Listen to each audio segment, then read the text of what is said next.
Tasty ছিল এখানের। তো চাটা খেয়ে এবার চলো গিয়ে দেখা যাক। আর এখানে একজন স্পেশাল যিনি আসবেন সেটা হচ্ছে অমিত কর্মকার স্যার। তো অমিত স্যারের মেকআপ দেখার জন্যই আরও বেশি করে ওয়েট করছি যে উনি কখন আসবেন। তো চাটা খেয়ে তারপরেই যাব। তো ওনার অ্যানাউন্সমেন্ট হচ্ছে, তার কিছুক্ষণের মধ্যেই উনি ঢুকে যাবে। খাওয়া দাওয়া শেষ করে এখন চলেও এসেছি, আর এখানে সিটও পেয়ে গিয়েছি। একদম মানে ফ্রন্টে না পেলেও একটু পিছনের দিকে সিটটা পেয়েছিলাম। তো এখন এই স্নেহা ম্যামের মেকআপটা শেষ। এই হলো ম্যামের ফুল লুক। এই হলো স্নেহা ম্যামের ককটেল গ্ল্যামের ফুল লুক মেকআপ।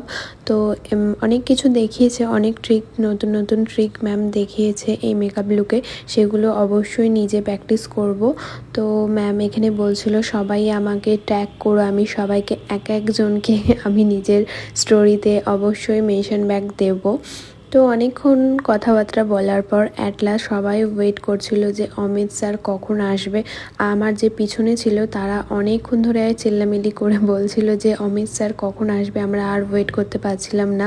এই তো অবশেষে স্যারের এন্ট্রি হলো, আর চারিদিক থেকে এত পরিমাণে সবাই চিল্লামিল্লি করছিল, মানে কি বলবো। আর একটুকুনির মধ্যে জায়গাটা এত